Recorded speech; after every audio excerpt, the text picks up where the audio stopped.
أعوذ بالله من الشيطان الرجيم بسم الله الرحمن الرحيم الحمد لله رب العالمين الصلاة والسلام على أشرف الأنبياء والمرسلين سيدنا مولانا أبي القاسم محمد وعلى أهل بيته الطيبين الطاهرين اللهم صل على محمد وآل محمد وعجل فرجه. قال سبحانه وتعالى في كتابه الكريم أعوذ بالله من الشيطان الرجيم بسم الله الرحمن الرحيم إن تمسسكم حسنة تس تسوءهم وإن تصبكم سيئة يفرحوا بها وإن تصبروا وتتقوا لا يضركم كيدهم شيئا إن الله بما يعملون محيط. صدق الله العلي العظيم. Inshallah, for the hastening of the reappearance of our beloved Imam, please recite a salawat. اللهم صل على محمد وآل محمد وعجل فرجه. First and foremost, we offer our condolences to the beloved Imam of our time on the martyrdom of these beloved individuals, whether it be our leaders or the innocents that have lost their lives over the past year. At the same time, we offer our congratulations to the Imam of the time, to the Muslims worldwide, and also to humanity at large, because you have seen the attainment of a status for these individuals, which is definitely not something to be sad about. Rather, it's something that as Muslims and in Islam we rejoice. But even from the, you can say, more material perspective, um, the worldly perspective, since the blood of the martyrs has been dropping on the land in Palestine or in Lebanon or wherever else, you see the awareness about Islam. You see the awareness about the right line of thought within Islam increase, and that has only led to a movement, a feeling, a sense that there is an alternative. And Alhamdulillah for us being on the path of the Ahlul Bayt, who are in a position that we can present that alternative to the world, which may not have been possible if it was not for the purification provided by the blood of the shuhada on these on the fitra that is inside every person that unfortunately due to this world gets covered with layers and layers upon various things, but it stops us. It stops our natural inclination towards the truth. And I truly believe that the blood of the Shuhada has worked as a source of purification for these layers of dust, of darkness, which have developed within the hearts of humanity. And that is something, of course, we are sad by the material and apparent loss of these individuals, but it's something that we celebrate, and it's something that we are not too sad about on the basis of the results that they have brought about. The verse that I had the tawfiq to recite is from Surah Al Imran, and it mentions and it says, if some good should befall you, it upsets them. But if some ill befalls you, they rejoice at it. Yet, if you are patient and God weary, their guile, their schemes, their plans will not harm you in any way. Indeed, Allah encompasses what they do. So, this is from Surah Al Imran, verse number 120. It's a beautiful verse because it really does show you the state of the world at the moment. If there is something that that Islam does, which or something that happens to Islam, which is positive for us, you see how much it affects them, how upset they get, and uh, how they mobilize their billion-dollar industries of propagation to try and turn the narrative on those things. Um, at the same time, if some ill befalls you, even if it's something small, look at how they rejoice at it. Look at how they try to claim victories out of it. And again, they mobilize those industries to try and create a narrative in which in which it really does go against the reality of what happens. But of course, the good that is being spoken of here and the ill that is being spoken of here, according to Al-Mufassirin, this is good and ill in accordance with the um, what the people see from their perspective. We're not talking about good and ill from the godly perspective, from the divine perspective. This is what they perceive to be as being good or ill. But of course, like we know, we have our own yardsticks of what is success, what is victory, what is good. Um, and as long as we remain upon that, that is what really matters. The verse itself carries on to say, "Yet if you are patient and God weary, their guile, their scheming will not harm you in any way." Right. So regardless of whether it's a good that has happened or whether it's an ill that has happened, the expectation of you is to remain, is to be steadfast and to have this taqwa, this God consciousness, this God weariness within you. That is what is expected of us, regardless of what is happening to us in the apparent. The guile will not harm you in any way. Over here, when we're speaking about harm, this is the harm of reality, right? Like harm in reality. Their guile will not harm you in any way. Yes, it may harm you in the apparent, physical, superficial sense. And yes, that may even mean the martyrdom of some of your leaders, for example, but it's not real harm. It's not harm which can actually cause a dent in the movement, provided with the conditions that you remain patient and you have taqwa. There's another verse, verse number 125, again from Surah Al Imran, which says, "Yes, if you are steadfast and have taqwa, and should they come at you suddenly, your Lord will aid you with 5,000 angels sent in the scene of sent into the scene of battle." So in that first verse, it says that if you have patience and taqwa, their guile will not harm you in any way. Their schemes won't harm you in any way. So that's like almost presenting the bare minimum of what will happen if you have sabr and if you have taqwa. And in the second verse, it speaks of not only will you not be harmed in any way, your Lord will aid you with 5,000 angels sent into the scene of battle. And over here, the Mufassirin have also said that, look, this aiding with 5,000 angels, this was in respect to the amount of iman and faith that was held by those who were going to fight at the Battle of Badr. This number is something which Allah's aid is not limited to.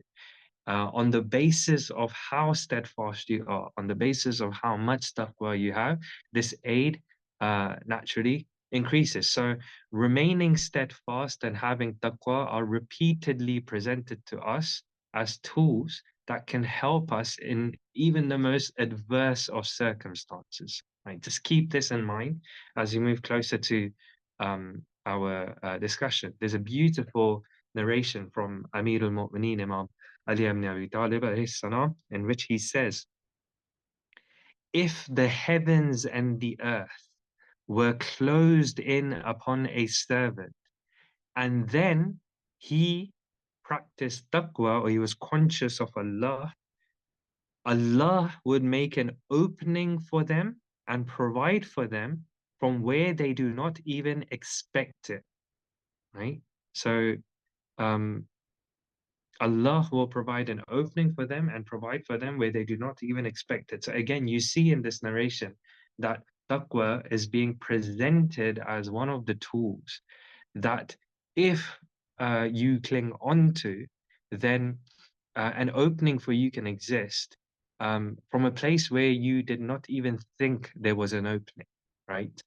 Um, Now, when it comes to the West, I think it's very easy for us to forget about these promises of Allah or really truly believe in these narrations and these verses.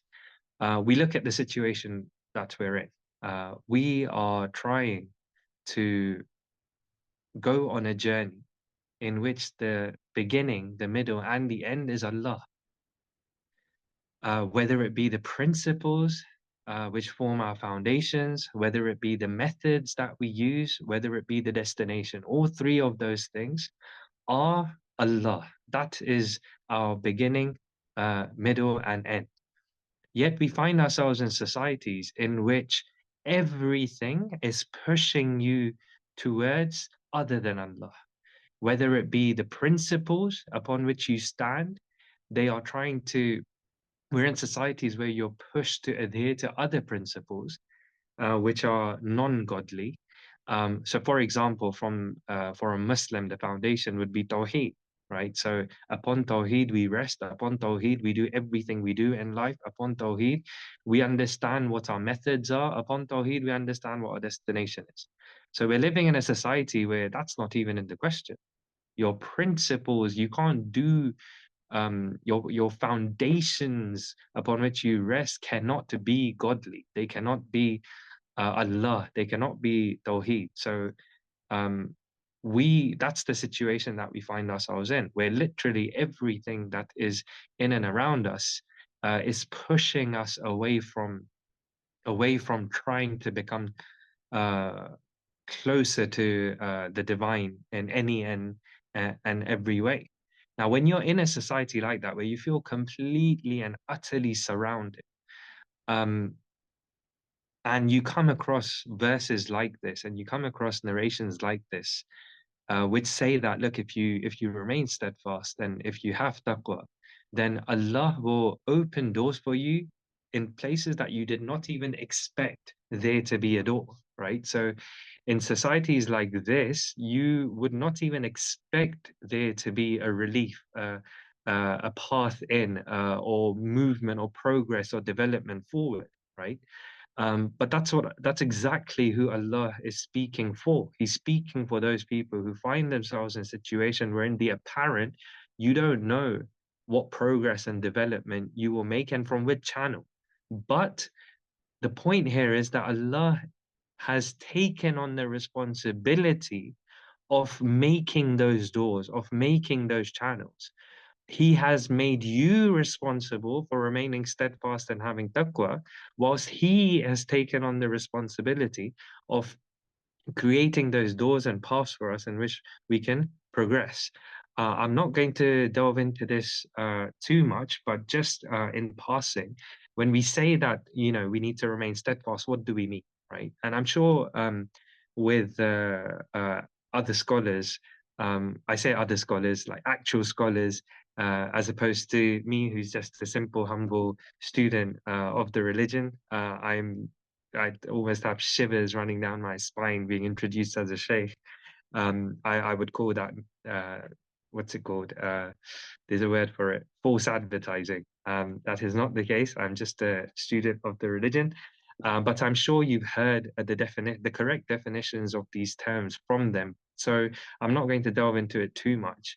But sabr, when we say you need to have sabr, when you need to remain steadfast, firstly, like I prefer steadfast for sabr more than patience or tolerance. Simply because we say that sabr means no matter what has been thrown at you, no matter what losses you face, you do not give up, right? That is what sabr means. It, when you talk about sabr being patience, or almost you're in reality, what you're trying to do is kind of presented as being tolerance, right?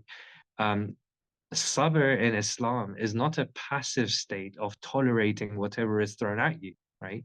It is the active state of maintaining and continuing your movement towards your objective despite what has been thrown at you. That's what sabr is supposed to mean. Again, there are verses backing this up, there are narrations backing this up, which I'm sure you have heard of. For the interest of time, um, I will not open that further. When it comes to taqwa, what are we talking about? Again, in a very super summarized way. Taqwa is the protection, or taqwa is protecting the red lines which have been placed by Allah. It's the maintenance and protection of those red lines. Um, inshallah, I see a question has already come up.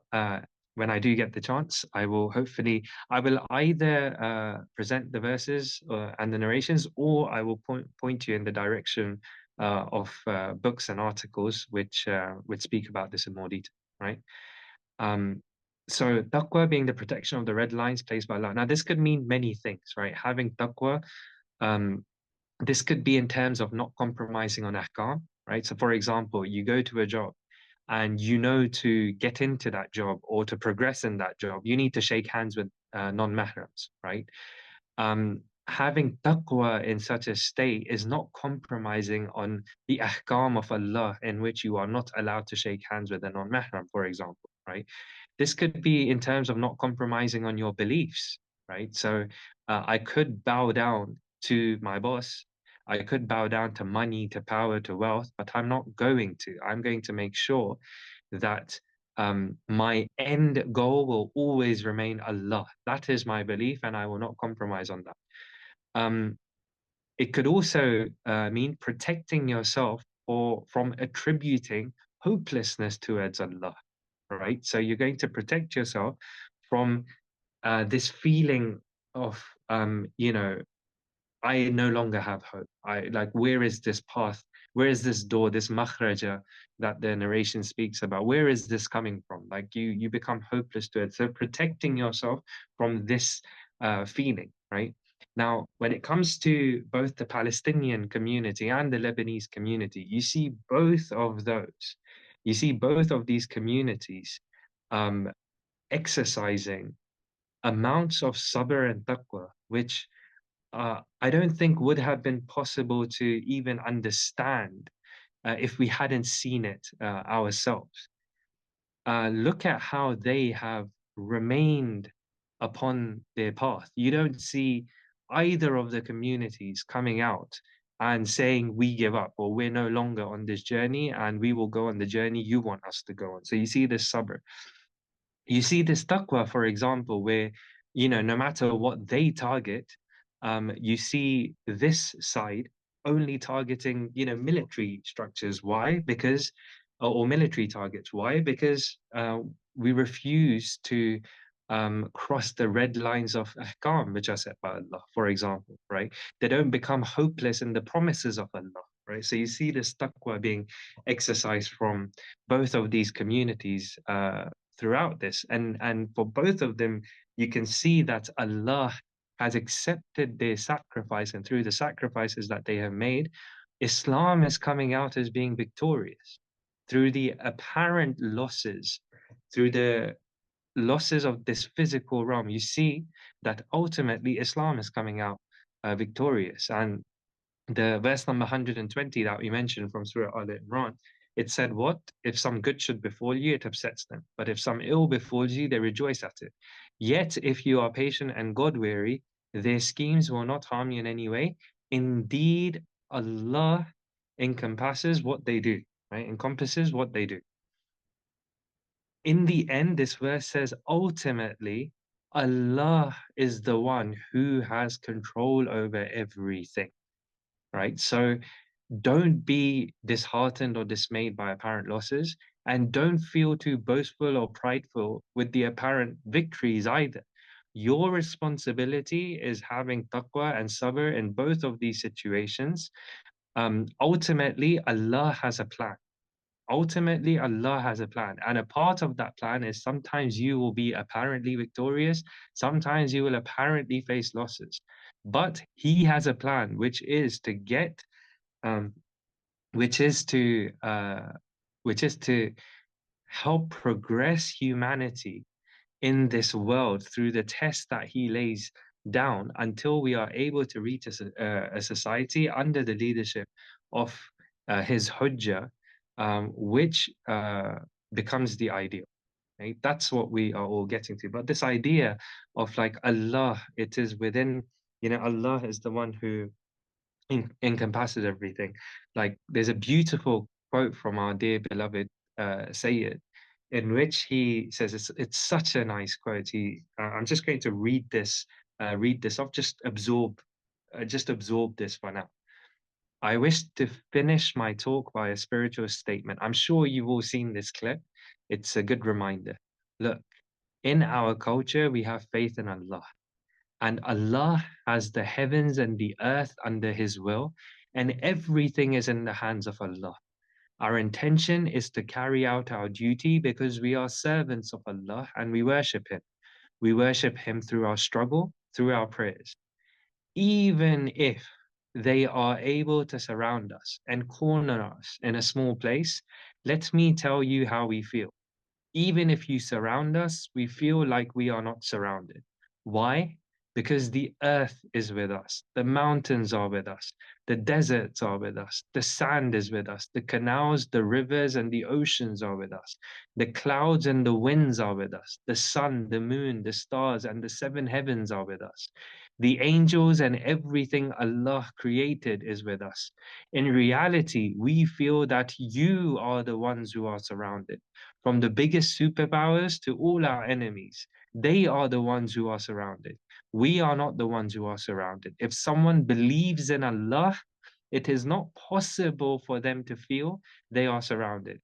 If we are killed, then our awareness, steadfastness, and determination grows. If we are surrounded, then our belief, reliance upon Allah, and our relationship with the true power increases. And this is the reality of Islam, Muslims, and especially the lovers of the Ahlul Bayt. Right? This is who we are. This is the school of thought that we ascribe to. So I want to specifically, I really wanted to bring home the point um, that when you are looking for your duty in the West, the number one thing you need to get out of your system is we are nothing, we are few, we have nothing, and they are everything, and they have, no, that is not the case.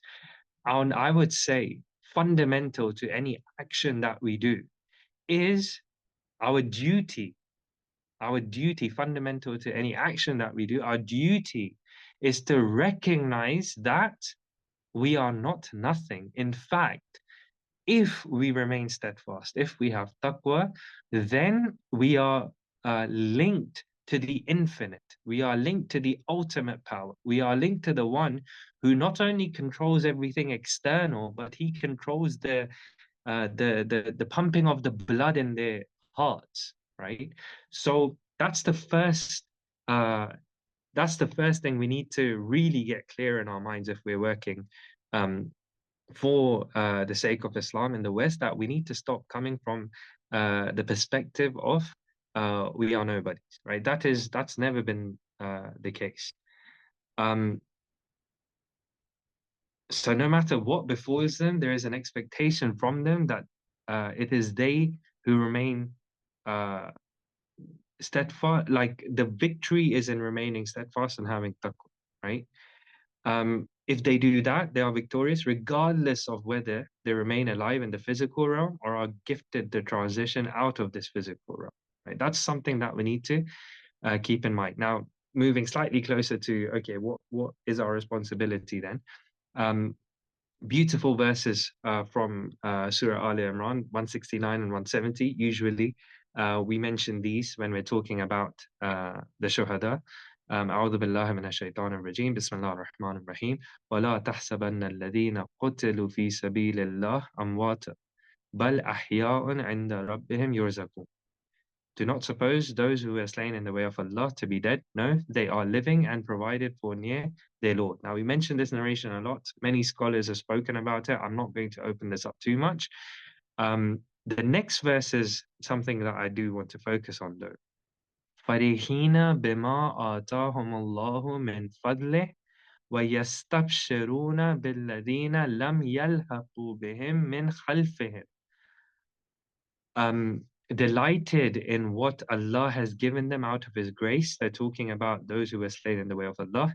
They are delighted in what Allah has given them out of His grace and rejoicing for those who have not yet joined them from those left behind them.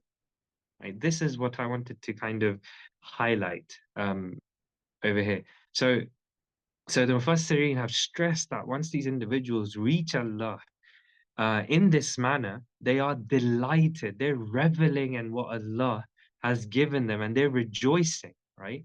Who are they rejoicing for? They are rejoicing for those who have not yet joined them, min khalfihim, from behind them. Meaning what? Meaning from those who follow their footsteps, from those who are on the same journey, for those who are also working to achieve the same objectives. You are not going to be behind these individuals if you have a different direction that you were walking in, right? That's not you being behind them.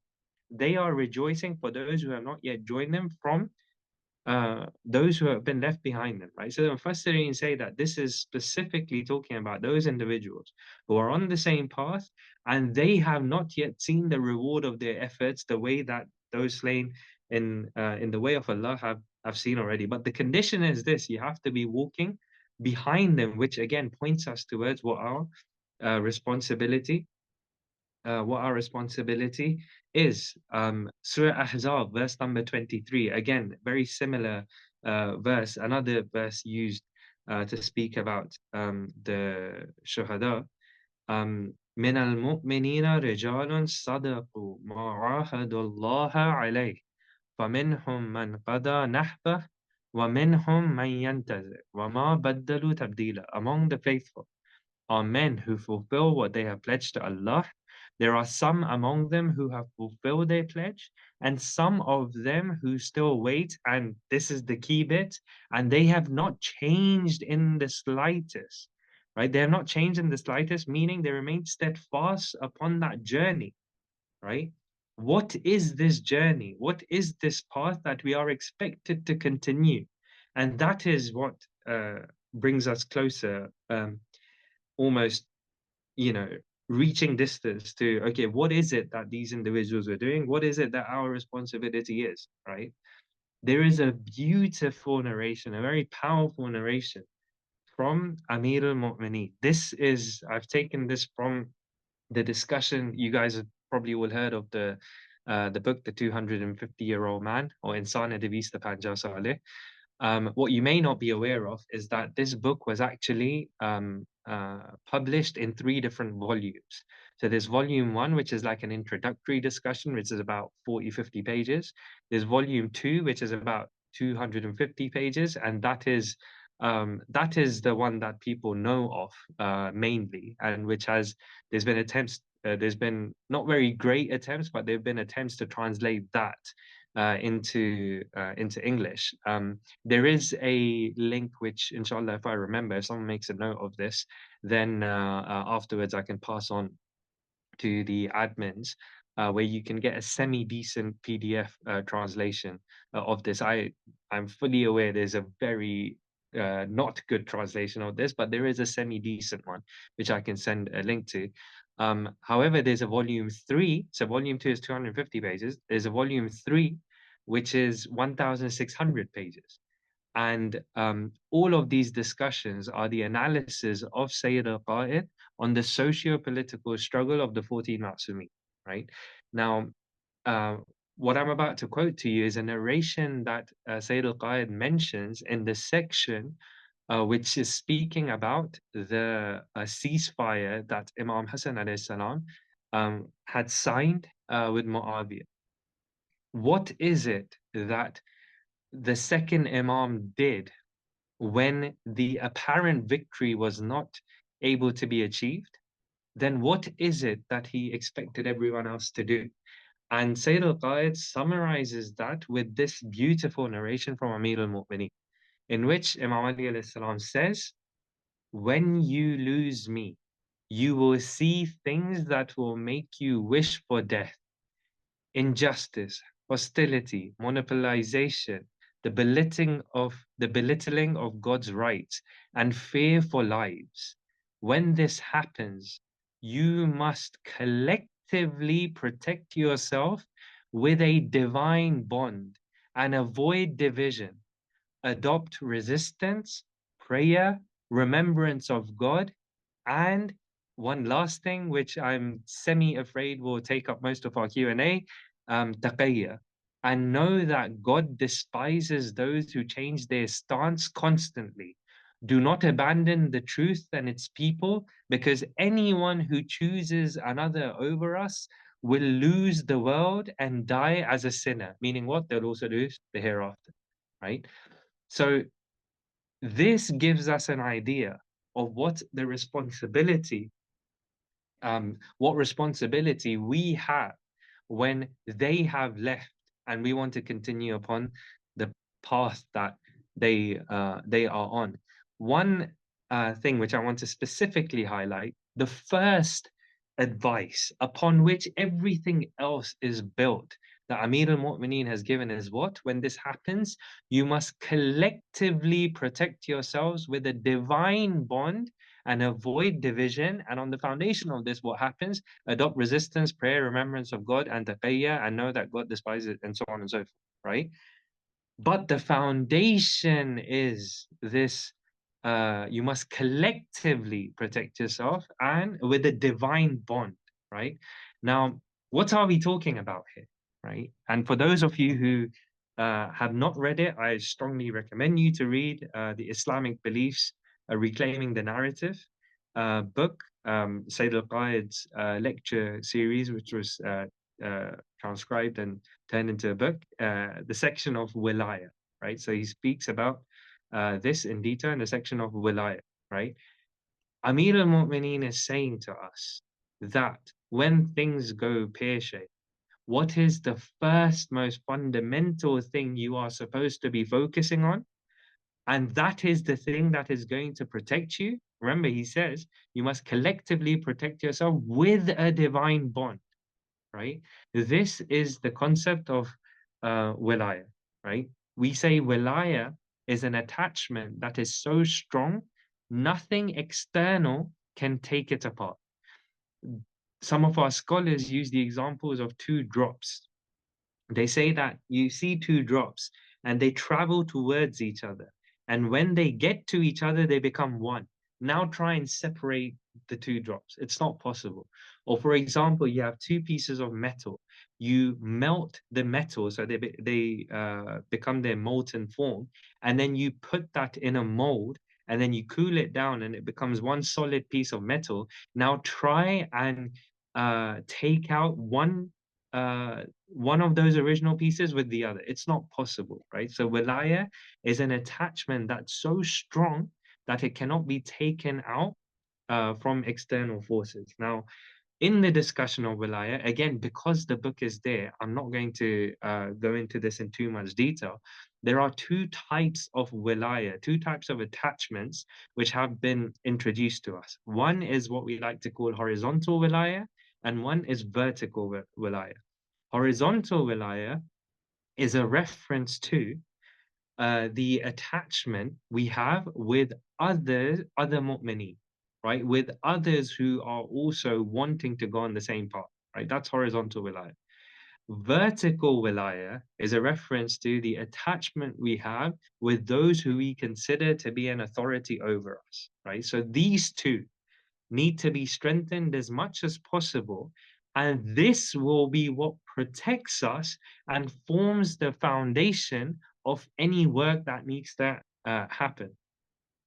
Now, why am I stressing this? Because I don't know, I'm actually not sure of who the audience is exactly over here, but I'm presuming that at least as some may be from the UK, but I guess others are mainly from the States. Now, I don't know what the situation is like in the States, but I will tell you one thing, that there is very, very minimal focus on building horizontal wilaya, and there's very minimal focus on building and strengthening vertical wilaya.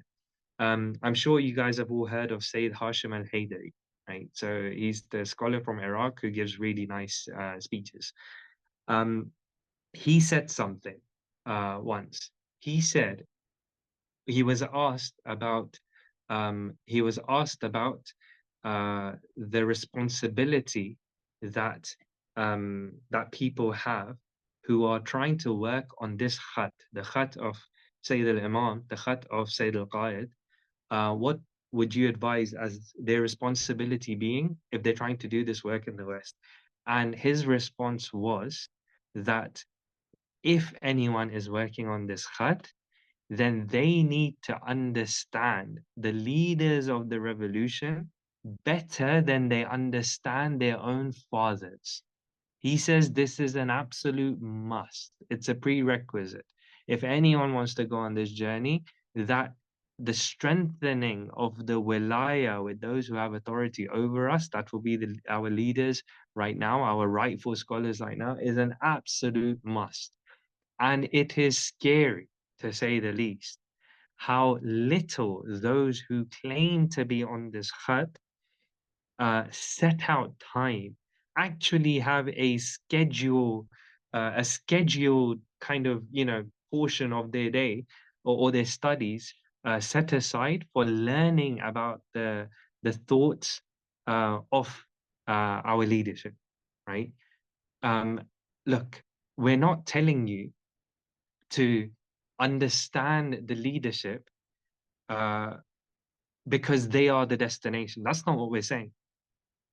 We have come to the understanding, those who accept this khat, those who believe in this khat, have come to the understanding that the best mufassirin of the religion, the best mufassirin of the best mufassir of the religion, the best mufassir of the Quran in contemporary times, with the situation that we find ourselves in, was Sayyid al-Imam. And we believe that the best mufassir of Islam, Quran, and Sayyid al-Imam in our current time is Sayyid al-Qa'id. If we do not have, for the brothers and sisters who believe in this, I'm not talking about those who don't, saying for the brothers and sisters who believe in this, if they are not doing something as in a disciplined and organized manner to understand the thoughts and beliefs of our leadership, to go through the books or whatever form that may take, then it's it's very difficult to say, or it's very difficult to say that, we are actually taking this journey seriously, that we actually believe that this is the answer to the solution of the problems that exist in the world, right?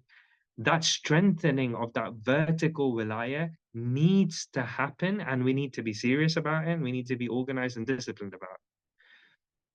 That's on one side. Now, when it comes to horizontal wilaya, right, again, like, it's unfortunate if the only time we meet our brothers and sisters who are aligned in our thinking, the only time we meet them is when there's a seminar, when there is a program, when there's an online, session like this one.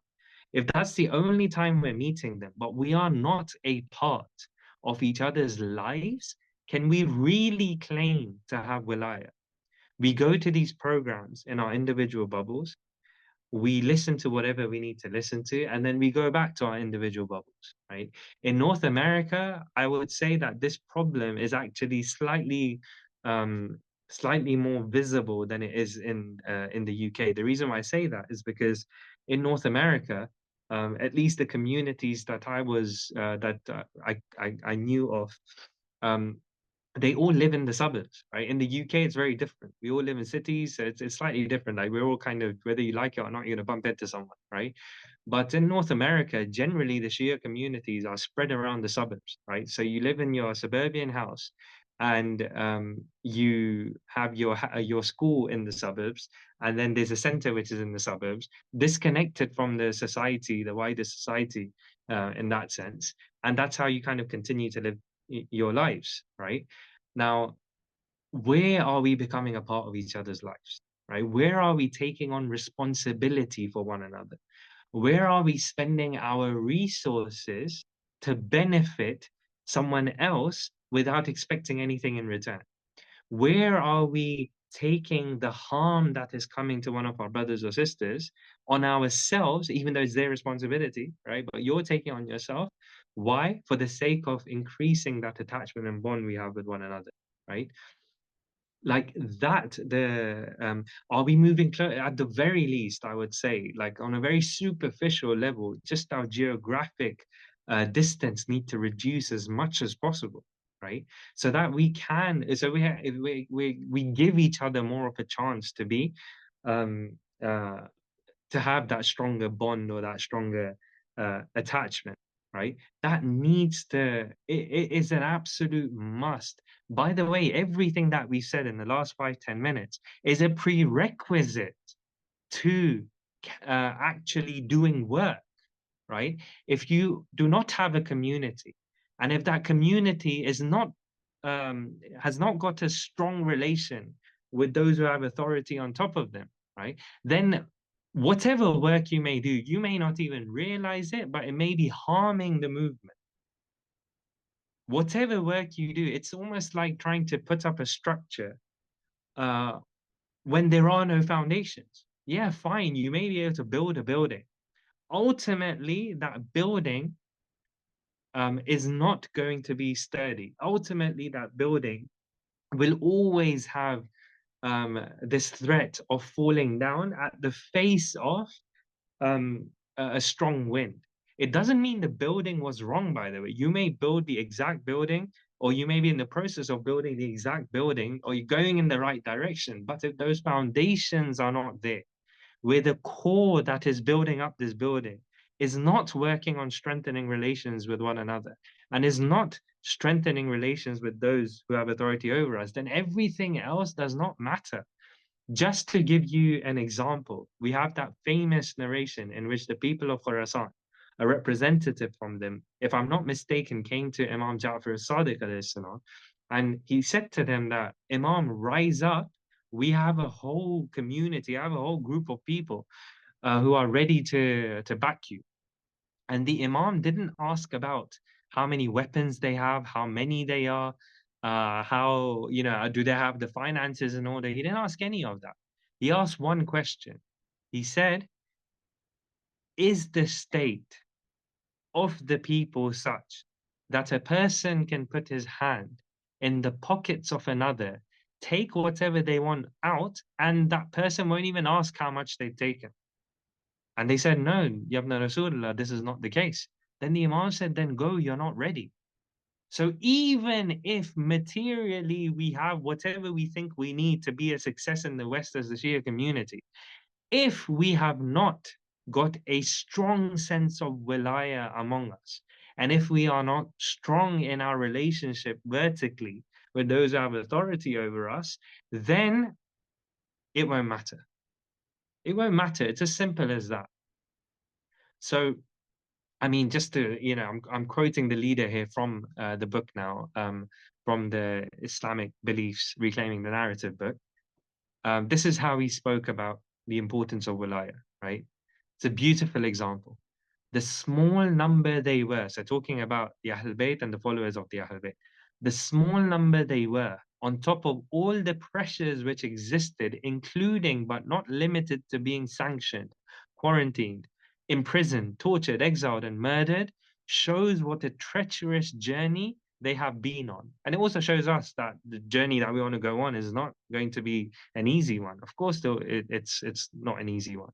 Shaitan isn't just going to, let us do what we want to do. And what do we want to do, by the way, just in case our friends are listening? What do we want to do? We want to change the hearts and minds of people so that they can live a more purified, a more dignified life, a more divine life, right? That's what we're here to do. We're here to change the hearts and minds of people. If you want to get in the way, then fine, bring your narrative and we will have a discussion and we'll see who comes out on top. We're here to change hearts and minds. But if you are going to try and stop us discussing and preaching and propagating the message of the divine using other than discourse, then we also know how to defend ourselves. Anyways, the quote continues. Take the example of a stream that is feeding into a larger body of water. The water in this stream would have gone through an epic journey to get to the larger body. It would have gone through some serious ups and downs, rough currents, twists and turns, even gone below ground and come back up again to eventually get to the larger body of water. Even when the two rough, salty seas of Banu Umayyah and Banu Abbas collided, you see this pure stream go on its way without changing color or taste. This stream of the followers of the Ahlul Bayt that has persisted through everything and remained is due to wilaya, both vertical wilaya and horizontal wilaya, right? So whenever anyone asks, what is our responsibility? I say our responsibility is to remain upon the path of those who have sacrificed everything for the sake of Allah. What does remaining upon that path mean? Fundamentally, first and foremostly, it means the strengthening of our attachment and relation with those who are around us, becoming a part of each other's lives. And secondly, or I guess side by side, it's strengthening the understanding uh, of Islam, of Quran, of the Ahlul Bayt, in my opinion, through the lens of Sayyid al-Imam and Sayyid al-Qa'id in the current time, right? That is what needs to happen. Now, what this looks like in different communities, in different places across the world, obviously, would mean different things. Um, so potentially that's something that we can talk about, but um, I don't want to say much more. Let this be simply because simply on the basis that, look, I do not know where you are. I do not know what the situation is like where you are. There may be certain things which I say, but for example, they're just not fit for the kind of condition and situation you find yourselves in. Um, North America is blessed with a lot more scholars than the UK.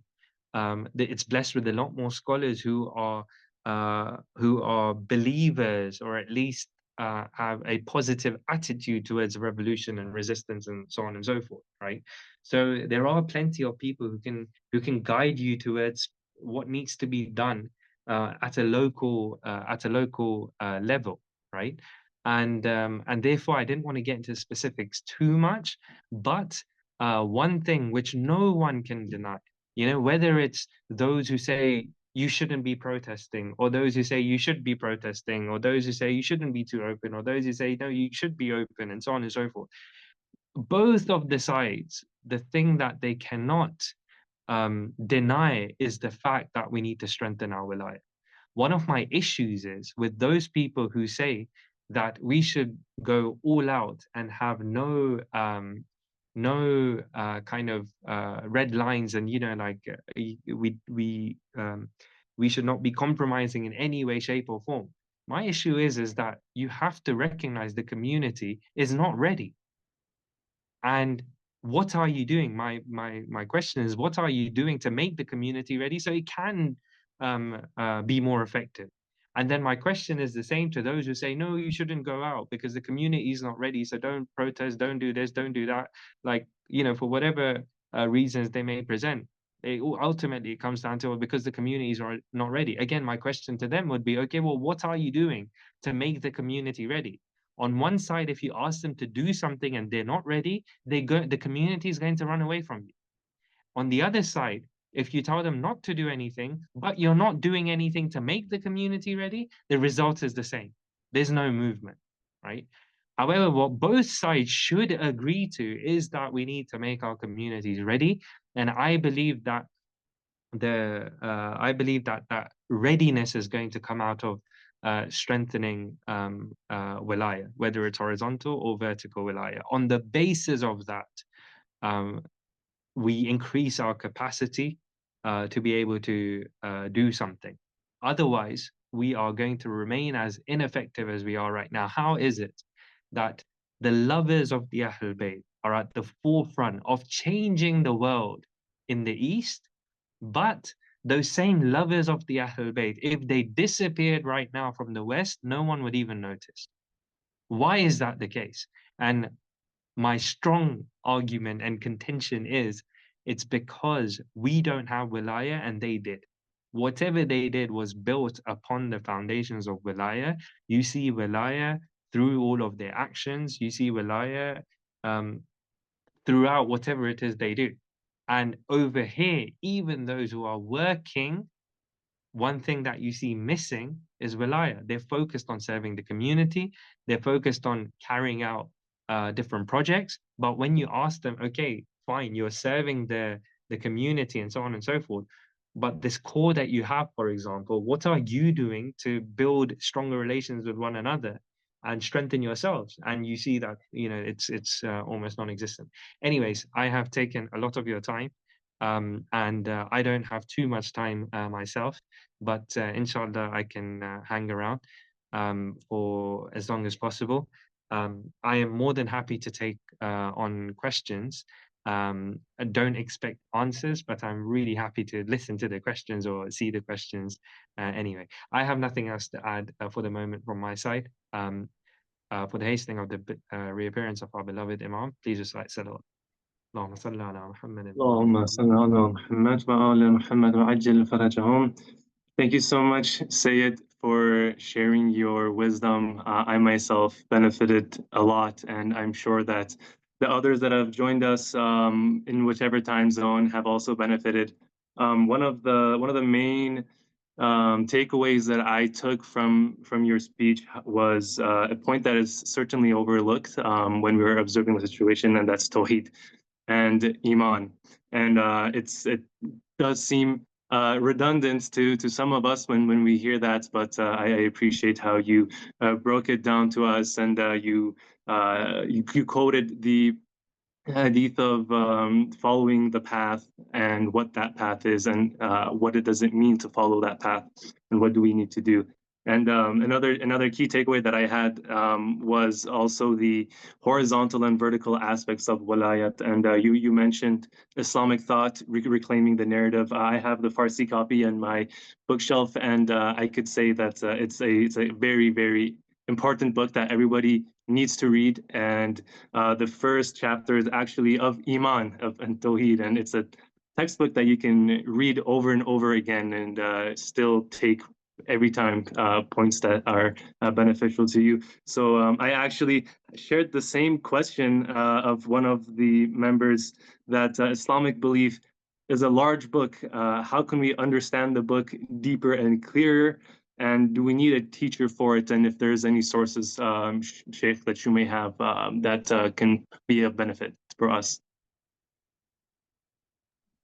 So from my understanding, Sheikh Osama Abdul Ghani, he's been going through different aspects of the book. I'm not sure if he went through it cover to cover, but he went through different aspects of the book. And you can find that in his speeches.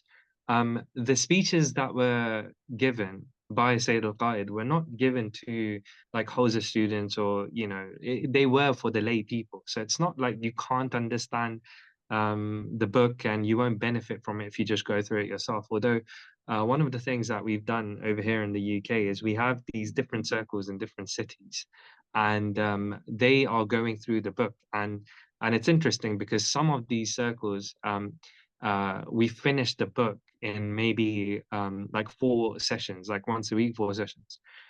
In other circles, they've been going on for the last 4 years and they still haven't finished the book, right? So there's so much to be gained from it. What I would suggest is that if you cannot find a teacher to kind of go through the book with you, then I would strongly suggest at least get a gathering going, which is a social gathering. And there's a formal aspect of that gathering in which, 10, 15 minutes, you can actually discuss the book.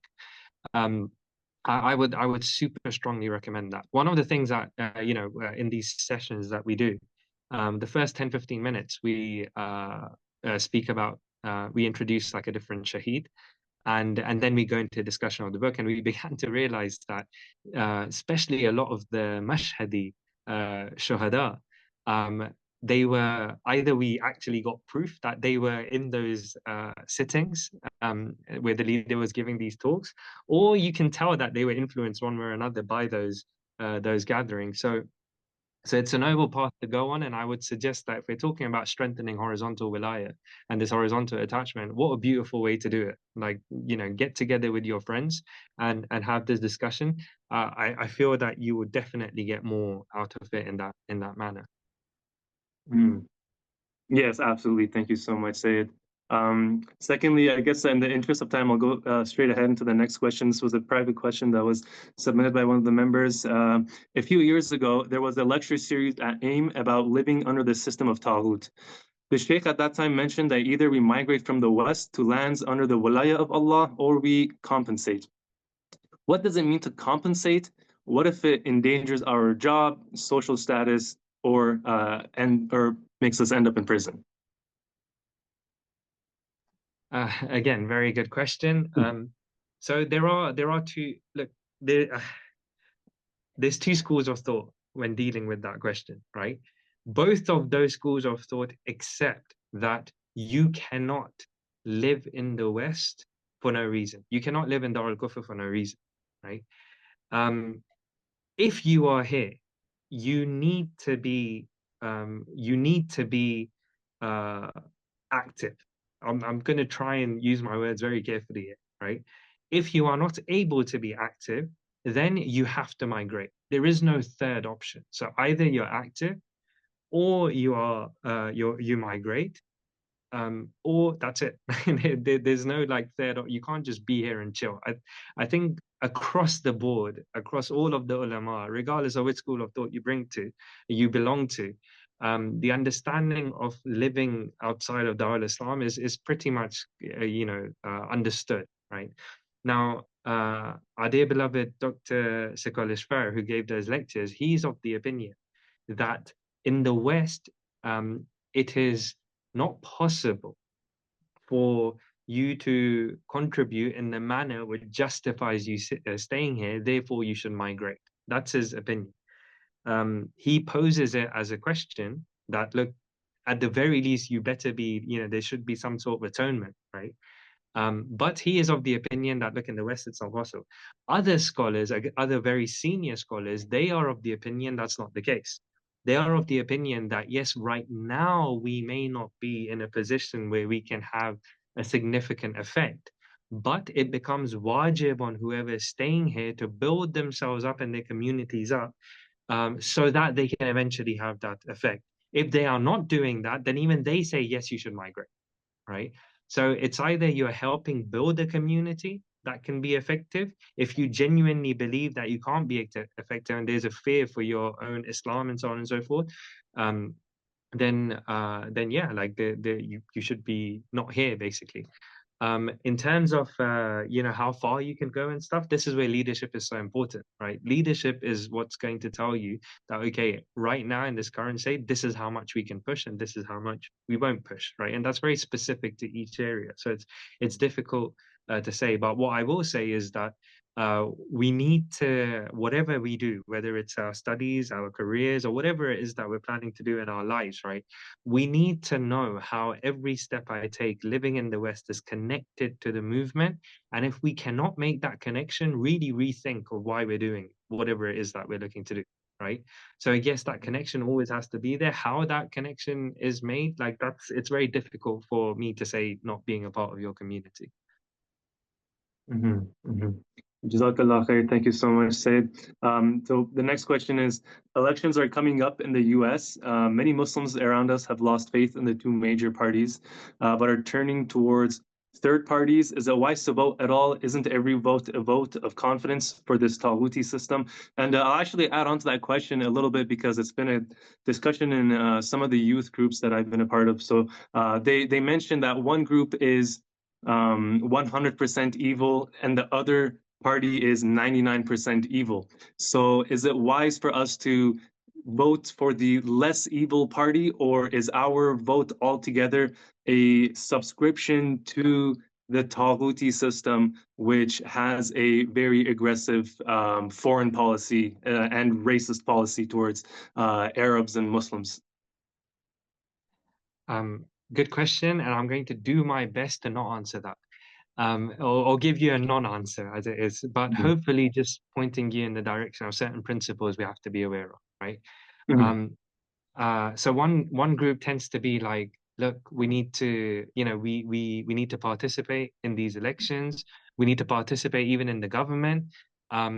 Why? Because, well, we have Imam Rida alayhi salam, right? And like him accepting being the Wali Ahad. Or, for example, we have Amir al-Mu'mineen, who not only did not resist the first three Khulafa, he actually supported and strengthened the Islamic government, right? So here, therefore, and it wasn't an Islamic government, it was a Tawhuti government, right? Um, so they bring these examples, right? And then the other group is like, well, there's Imam Hussein, Karbala, Shahada, all of our Imams have become Shaheed fighting against the Tawhuti system, so therefore don't vote, right? And my issue with both of these groups is actually, I reckon we need to approach this by first understanding primarily, what is the position of Muslims, right? And then we can figure out, okay, due to circumstances, secondarily, what is our responsibility, right? Primarily, we need to understand that as Muslims, we believe in La ilaha illallah. That is Tawheed, the rejection of the non-divine and going towards the divine. So our primary state as Muslims, if we take nothing else into consideration, is the rejection of all non-divine systems, whether that's political system, economic system, educational system, whatever it may be, right? That's our primary position.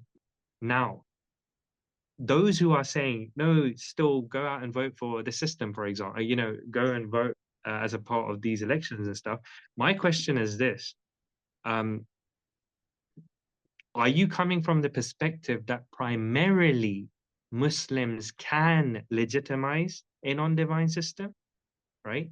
So that's the question that needs to be posed. Because if they're saying that, then I have serious issues with that. No, primarily as Muslims, we reject the non-divine system. That's it, right? Now, there's a principle we use in the UK. Now, again, I don't know what the situation. Well, I don't want to say I don't know the situation in the US, but I don't want to get in trouble by any of my fellow Qummis who are in the US, right? So the way that we look at it in the UK is our primary position is you are not supposed to do anything that legitimizes the system as Muslims, right? Now, for secondary reasons, can you or can you not, right? So if you look at Sayyid al-Qaid's own fatwa, what does he say? He says that if by voting you will reduce harm or increase benefit for Muslims, then you can vote, right? So he's given guidelines of secondarily why you may still be allowed to vote in a non-divine system. Now, the issue that we have over here, I'm going to make a very bad comparison, but you know of the concept of istishab, right? So we usually use this in ahkam where we say that, look, I am certain that I made wudu. So I'm certain about this, right? Now I have doubt whether my wudu was broken or not. I cannot use this doubt to break what I'm certain upon, right? So as a Muslim, I am certain we are not supposed to legitimize non-divine governments.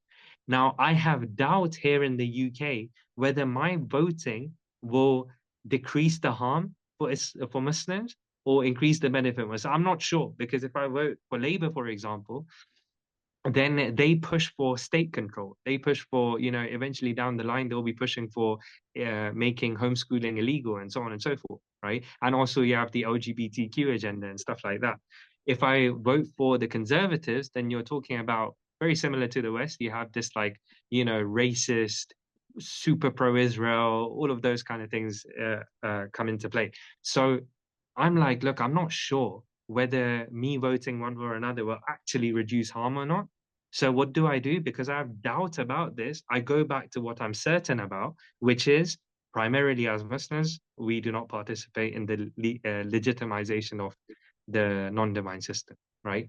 So that's the kind of thing that we apply. Now, someone may come and say that I am certain that by voting, I am reducing the harm for Muslims, then fine. Inshallah, they have their reasons on the day of judgment. I mean, if Ayatollah Khamenei wanted to, he could have said, no, it's haram to vote, full stop, right? But he didn't do that, right? He presented these options. What I will say that if you have decided to apply a secondary principle, when we know what our primary position is, on the day of judgment, you better have a strong reason in front of Allah. And inshallah you do. Inshallah you do. So without trying to get into too much more trouble, I will stop there. Okay, Jazakallah khairan. And so in the interest of time, my local time is 1:18 p.m. I wanted to ask Sayyid, are you okay if we go ahead and continue the Q&A to the bottom of the hour? So for 12 more minutes? Yeah, that's not a problem from my side. Okay, inshallah. So next question is, as a youth committee member from masjid, how can we connect the youth better? Specifically, what kind of youth events do you advise we can host in this grim times other than a fundraiser? And I guess this goes, this continues the discussion of the horizontal wilaya. So generally, the advice that we give to different youth committees, or even just committees that approach us, for general kind of guidance and stuff, my advice is that um, if you are asking the youth, essentially, why do you want them to get involved? You want them to get involved because you want them to improve themselves, right? My question is this to any committee: what are you doing as a collective to improve yourselves? If you want the kids to go out and, I don't know, like, um, go study something, or you want them to go on a trip or whatnot, right? What are you doing as the committee to strengthen yourselves? Like, are you as a committee taking part in some sort of course which is helping you learn more about how an Islamic organization should be run? Or are you having regular dars of akhlaq, for example, with a teacher that can help, get rid of your vices, strengthen your strengths, so on and so forth? If you're not doing that, then in reality, it's hypocrisy to ask other youth to do this, right? If you are moving forward, if you're organizing things for yourself, right? Um, the chances are when you ask others to do the same, they are more likely to do it, right? So when you say how to get the youth more involved, I would say that firstly, make sure that you are doing the stuff which you expect others to do. And then secondly, when you move on to work that they need to do, again, the focus I think should be how can we get these youth to spend more time with one another, right? Focus on that. Then it's secondary whether that develops into a learning circle, whether it develops into, something more organized in that manner. But at the very least, how is it that these individuals can spend more time with each other? Right? That would be again, if you can see, like, these are all very wilaya centric kind of responses, right? It has to be that actual official projects and seminars and conferences and all of that is secondary, right? How do we get these brothers or sisters to get closer to one another? That has to be the key. Mhm. Ahsant, Jazakallah khairan. So the next question is, please, can you send us the story of Imam al-Rida alayhi salam, the one you mentioned during your speech? I feel close. I feel it's close what Imam Mahdi Adallah Ta'ala Farajahum Sharif has said, and I just translated that for everyone in English.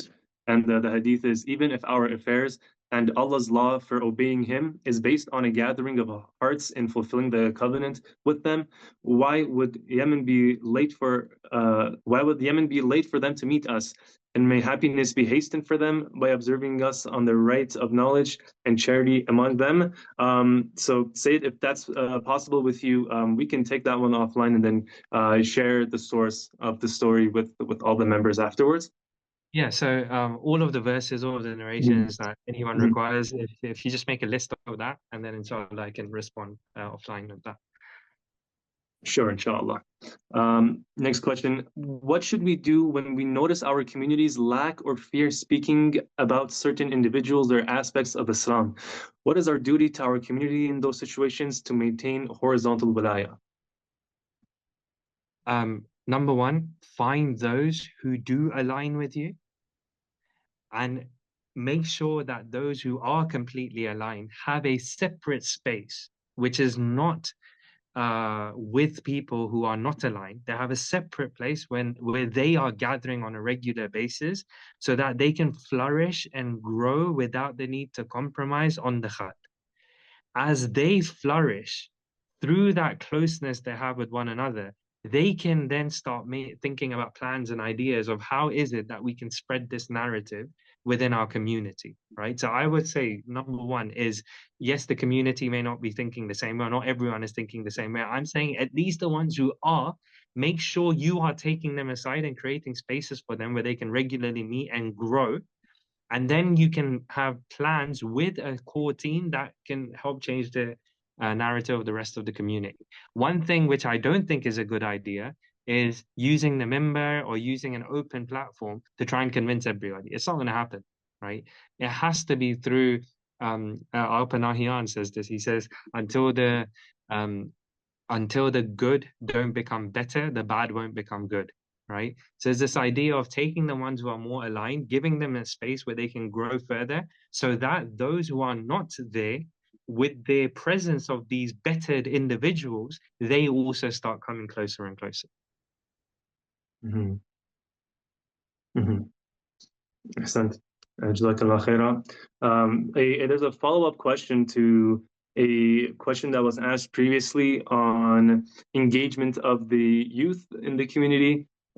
So that is, how do we introduce the ideas in books like Islamic beliefs to the youth through platforms like Weekend Madrasa, considering that they are not particularly enthusiastic to be in the madrasa in the first place?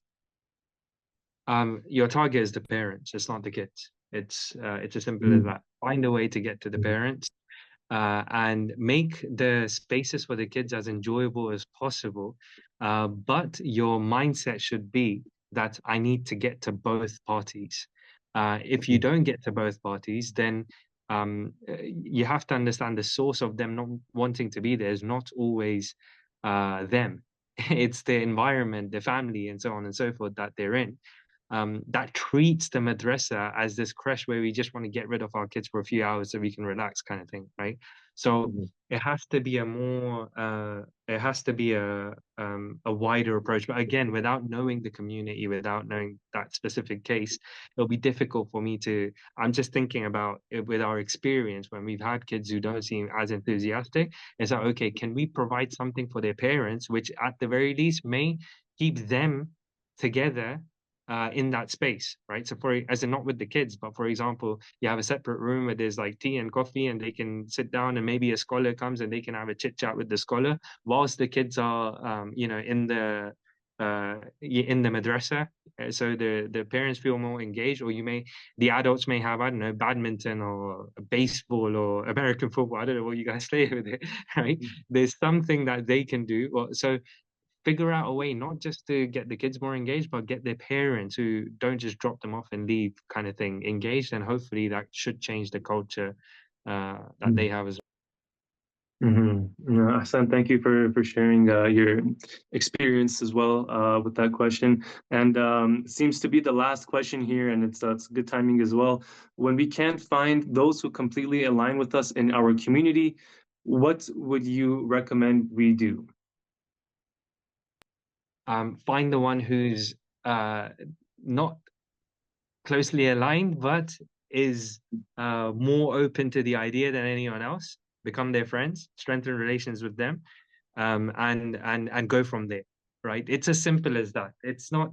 You If there's no one who's 100%, look for 90, look for 80, look for 60. But my point is that if there's no 100%, don't jump to 10%. No, there'll be someone who's 20, 30, 40, 50, 60. Don't ignore them, right? And go looking for these.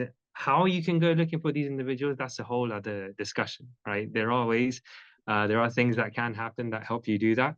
And also, I've just generally found that if you have the intention, Allah brings these hearts closer together.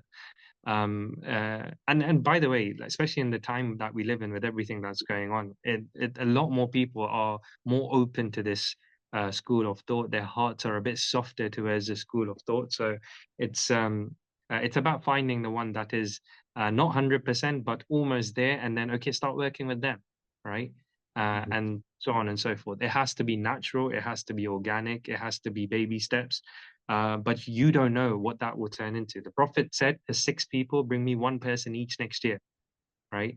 And that's a whole year. And six became 12, 12 became 24, and so on and so forth, right? And now we have how many, 2 billion or whatnot, right?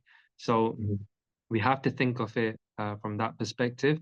They say that in the 3 years that the Prophet, or 2 years that the Prophet worked on with Medina, whilst he was in Mecca, he got like two or three people.